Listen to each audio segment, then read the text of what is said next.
Evening to all my friends. Today I want to discuss about some grammatical parts which is very essential for every competitive examination and also those who are reading in class 8, 9, 10, 11, 12. It is also essential for them. So today my language would be bilingual, that means Bengali as well as English. So my friend, let's get started today's topic. So totally আজকে আমি basic থেকে শুরু করব। আজকে ইংলিশের যে grammatical যে aspect আমি আলোচনা করব, টোটালি বেসিক থেকে শুরু করব। তো দেখো, তো ইংলিশ আমরা যখন গ্রামার পড়ি বা গ্রামার নিয়ে আলোচনা করি, তো প্রথমত আমাদেরকে টেন্স দিয়ে শুরু করানো হয়। তো generally according to me, English language আমরা যদি জানতে হয় বা শিখতে হয়, আমাদের সবচেয়ে ইম্পর্টেন্ট হচ্ছে পার্ট অফ স্পিচ। তো আজকে আমরা এখান থেকে শুরু করব। তো লেটস গেট স্টার্টেড। তো শুরু করা যাক। দেখো, ইংলিশ ল্যাঙ্গুয়েজ, প্রথমত আমাদেরকে জানতে হবে ইংলিশ কি ল্যাঙ্গুয়েজ না একটা subject. First of all we have to know is English subject or language. তো ইংলিশ হচ্ছে একটা ল্যাঙ্গুয়েজ। তো ইংলিশের ল্যাঙ্গুয়েজ এসছে কোথা থেকে? ইংলিশের ল্যাঙ্গুয়েজ আমরা পেয়েছি কোথা থেকে, এটা আমাদের জানতে হবে। প্রথমত ইংলিশ ল্যাঙ্গুয়েজ এসছে সাউন্ডস থেকে। ইংলিশ ল্যাঙ্গুয়েজ সাউন্ডস থেকে ক্রিয়েট হয়েছে। এখন সাউন্ডস কত ধরনের হয়ে থাকে এটা আমাদের জানতে হবে। প্রথমত দেখা যাক, সাউন্ডস হয় 44 টাইপসের সাউন্ড হয়ে থাকে। There are 44 sounds in English language and it has been divided into two parts. সাউন্ডকে আমরা দুই পার্টে ডিভাইড করি। একটা হচ্ছে কনসোন্যান্ট আর second part is called vowel. One part is called vowel sound and second part one is called consonant sound. Okay. So if anybody asks you that how many vowel sounds are there in English language, how many vowel sounds? 20 vowel sounds and 24 consonant sounds are there. I am telling you because it's very important. Most of the time no teacher discuss about these sounds. So that's why I try to include all these topics here. এবং এই যে 44 number of sound যে আসলো, এটা কোথা থেকে আসলো? According to IPA, that means International Phonetic Alphabet.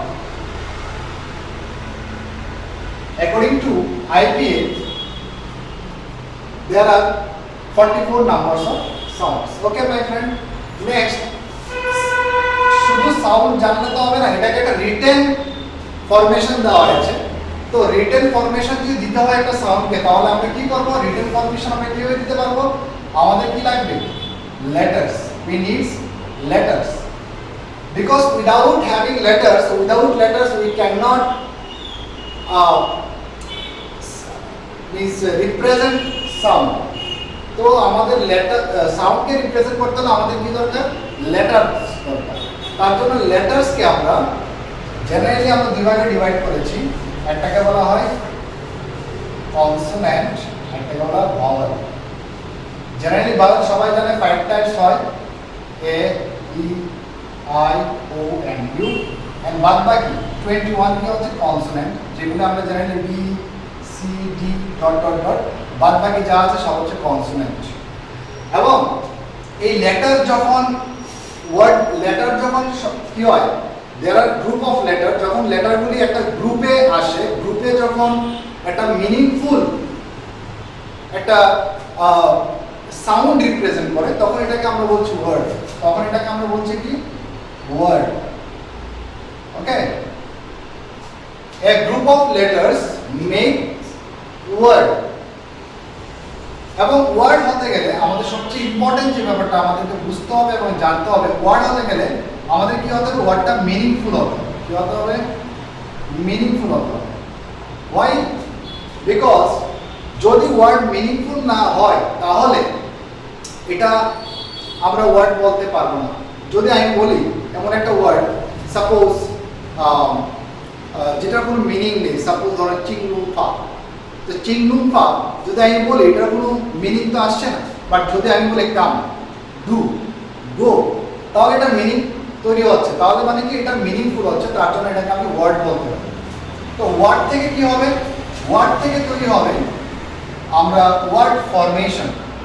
Word formation, আচ্ছা ওয়ার্ড ফরমেশন জিনিসটা কি আমাদেরকে একটু বুঝতে হবে এখানে, because whenever we were a child or when we studied in class 8, class 9, at that time nobody made us understand about this word formation. So today I like to speak something about word formation. তো word formation হতে গেলে আমাদের কি লাগবে? দেখো, word থেকে তৈরি হবে ওয়ার্ড ফরমেশন, এবং ওয়ার্ড ফরমেশন কিভাবে হয় এটা আমি আজ একটু বোঝানোর চেষ্টা করছি। তো এটাকে আমরা এখানে বোঝাচ্ছি, দেখো অ্যাফিক্সেস।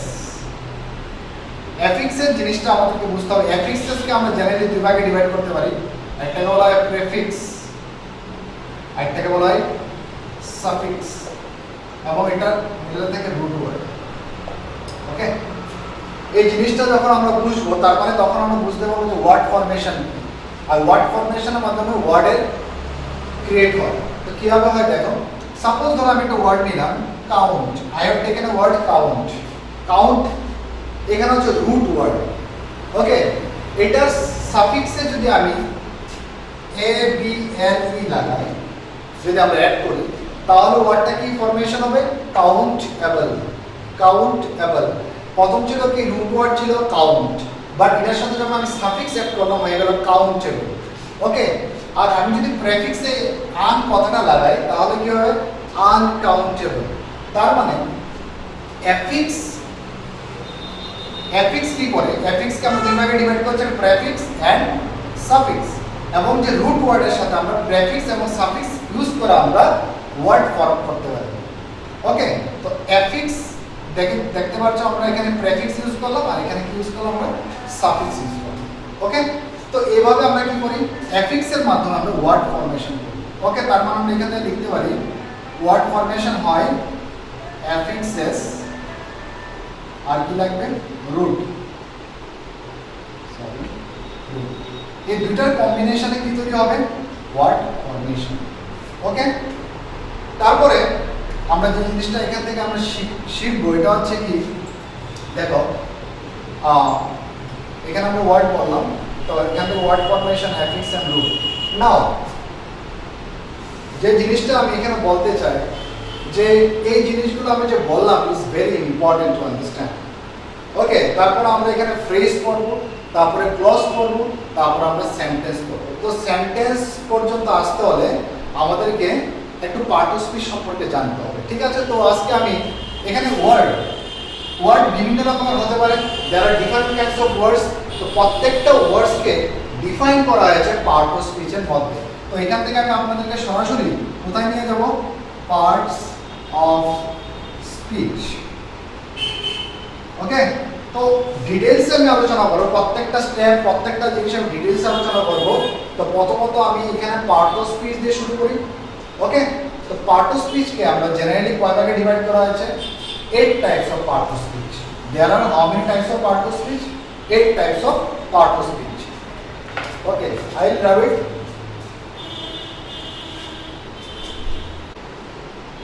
Speech. How many types of part of speech are there? 8. Number 1 is called noun. Okay, what is noun? If I simply make you understand about noun, so simply I can make a one definition here. Noun মানে হচ্ছে naming word. What?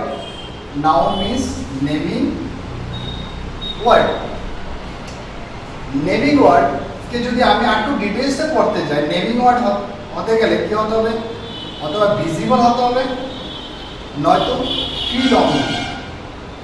এটাকে একটু ভালো করে বোঝার জন্য আমি লিখেছি নাউন হতে গেলে আমাদেরকে নেমিং ওয়ার্ড হতে হবে, দ্যাটস ভেরি ইম্পর্টেন্ট। নেক্সট কি ভিজিবল যদি হয়, অথবা ফিল অন।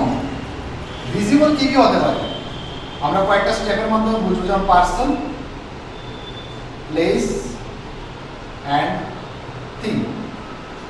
পার্সন ভিজিবল, প্লেসও ভিজিবল, থিংও ভিজিবল। থিংকে আমরা অবশ্য অবজেক্টও বলে থাকি। Feel, feel means what? Feel means আমি যদি বলি একজন খুব রেগে গিয়েছে, রেগে যাওয়াটা এটা ইউ ক্যানট কাউন্ট ইট, ওকে? তার মানে ইস অ্যাংরিনেস যে ব্যাপারটা, এটা হচ্ছে আপনি ফিল করতে পারবেন, but you cannot see through your naked eye. That's why যেটাকে ফিল করা যায়, যেমন ধরো লাভ ফিল করা যায়, হেট ফিল করা যায়, বাট এটাকে চোখে দেখা যায় না। তার জন্য এটাকে আমরা কি বলবো? নাউন বলবো। We can consider it also as a noun, okay? So simply we can understand what is noun. So one by one I have to discuss completely. Okay, number 2 is pronoun. Number 2 is pronoun. What is called pronoun? Is very very important to understand. Pronoun আমরা বলতে কি বুঝি? Pronoun হচ্ছে, অনেকে বলে pronoun is used in place of noun. That is also correct, but যেটা আমার as it is my totally perception, it is my opinion also, আমি যেটা যেরকম ভাবে মনে রাখি এটা হচ্ছে represent a noun. What? Represent a noun. যেটা নাউনকে রিপ্রেজেন্ট করে এটাকে আমরা বলছি pronoun.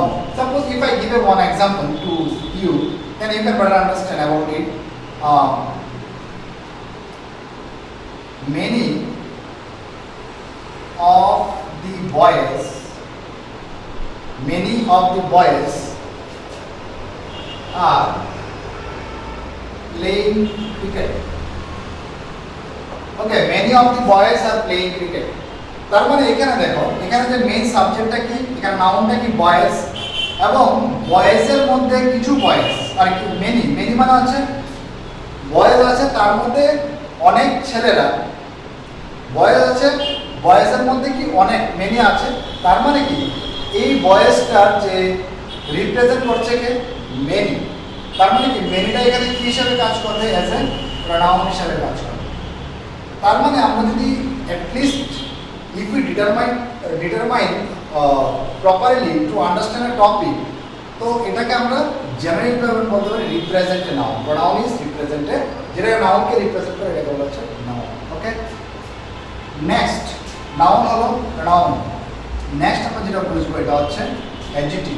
Word adjective. Adjective, what do you understand about adjective? Adjective বলতে আমরা কি বুঝি? অ্যাডজেক্টিভ বলতে আমরা বুঝি যেটা নাউন এবং প্রোনাউনকে কোয়ালিফাই করে, বা এরকম বলা যায় যেটা নাউন বা প্রোনাউনকে ডিটেইলস অ্যাড করে, এটাকে বলা হয় অ্যাডজেক্টিভ, ওকে? সাপোজ আমি এখানে লিখছি একটা এক্সাম্পল, নাউন আর প্রোনাউন, প্রোনাউনের সাথে যে ডিটেইলস অ্যাড করবে বা কোয়ালিফাই করবে এটাকে বলা হয় adjective. If I give you one example, then you can better understand. Let's see, suppose if I write here, suppose wall নিজের থেকে একটা নাউন, বাট এটাকে যদি আমি এরকম বলি ব্ল্যাক ওয়াল, হোয়াট? ব্ল্যাক ওয়াল। তো ওয়াল তো একটা নাউন, ঠিক আছে?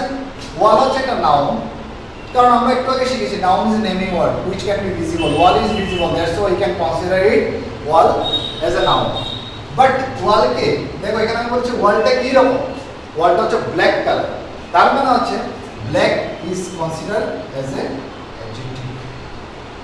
I think all of you understand about it. Thank you. Next topic, adverb. What is? Let's see verb. So verb জিনিসটা আমরা একটু বুঝতে হবে। তো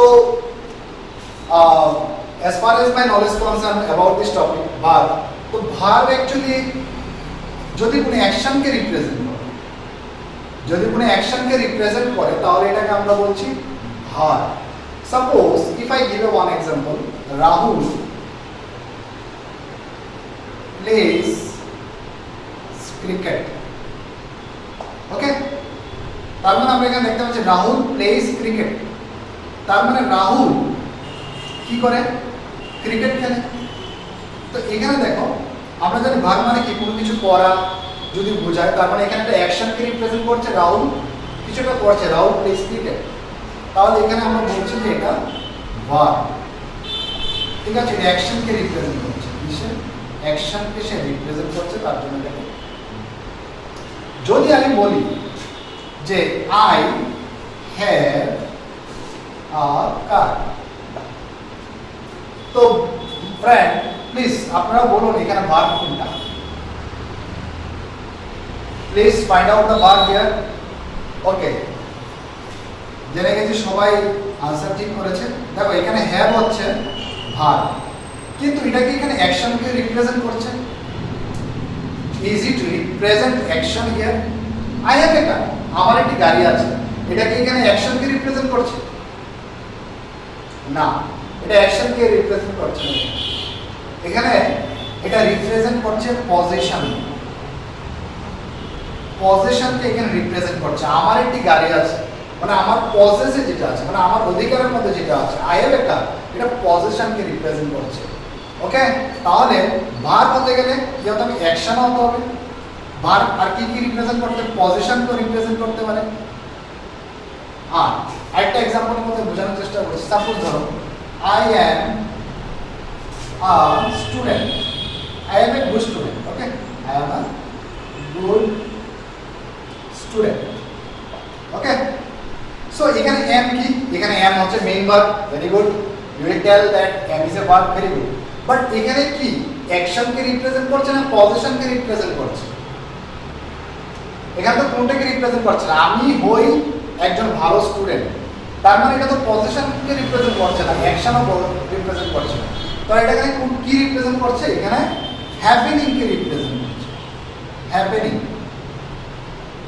তার মানে ভার্ব অ্যাকশনকে রিপ্রেজেন্ট করতে পারে, পজিশনকে রিপ্রেজেন্ট করতে পারে, আর এটা হচ্ছে হ্যাপেনিংকে রিপ্রেজেন্ট করে।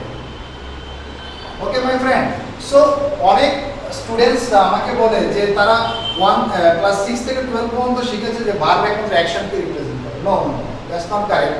সো ভার্ব পজিশন হতে পারে, হ্যাপেনিংকে রিপ্রেজেন্ট করতে পারে, অ্যাকশন হতে পারে। ঠিক আছে, so I think that you understood about this fact about the verb. Next is adverb. What do you understand about adverb? Simply বলি, অ্যাডভার্ব হচ্ছে যে ভার্বকে রিপ্রেজেন্ট করে বা ভার্বকে ডিটেইল সেট করে, ভার্বকে কোয়ালিফাই করে, এটাকে আমরা বলছি অ্যাডভার্ব। ওকে, যেটা অ্যাকশন মিন্স ভার্বকে কোয়ালিফাই করে বা ডিটেইল সেট করে, যে এটাকে বলছি আমরা অ্যাডভার্ব। অ্যাকচুয়ালি অ্যাডভার্বের আরো ফাংশন আছে। অ্যাডভার্ব প্রিপজিশনকেও কোয়ালিফাই করে, কনজাংশনকেও কোয়ালিফাই করে। জাস্ট আমরা এখানে ডিটেইলস আলোচনা করছি না। যখন আমরা ডিটেইলস আলোচনা করব প্রত্যেকটাতে, then we have to I have to make you understand all these matters very clearly and properly and very constructively. Okay, এখন আমরা জাস্ট এখানে সিম্পলি কিছু ডেফিনেশন দেখছি, যেটা ভার্বকে জাস্ট কোয়ালিফাই করে বা ডিটেইলস সেট করে, এটাকে আমরা বলছি অ্যাডভার্ব। ওকে, নেক্সট আমরা যেটা শিখবো এটা হচ্ছে preposition. Preposition is my favorite topic. Really, it's my favorite topic. Preposition. What is called preposition? If I simply make a definition, or if I simply make a its definition, so what should I say? I will tell you, preposition is a relating word. What? Preposition is a relating word. Okay, preposition is not a joining word. It is not joining word, it's a relating word. Okay, I make you understand by giving one example to all of you.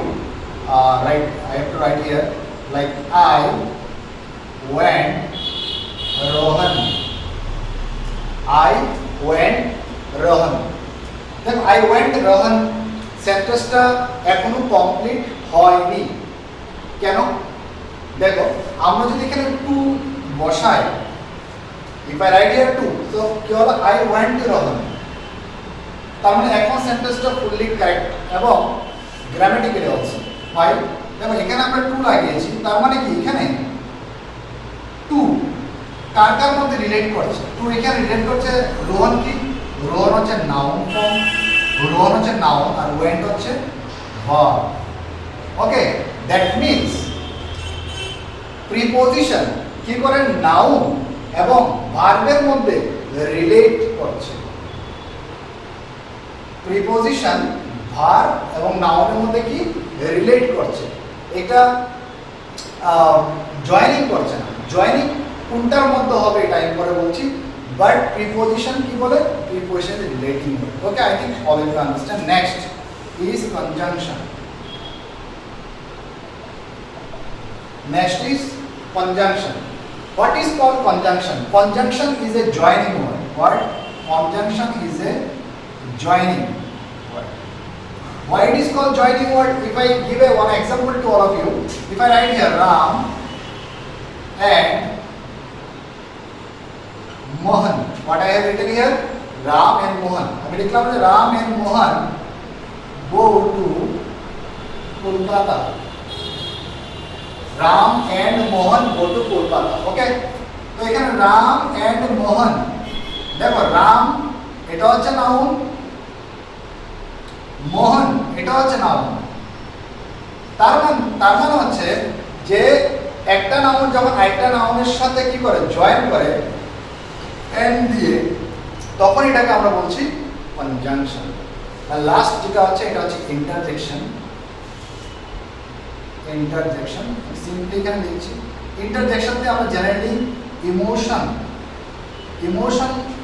যখন আমরা represent করি তখন আমরা interjection use করে থাকি। Like alas Indira Gandhi is no more, hooray we won the game.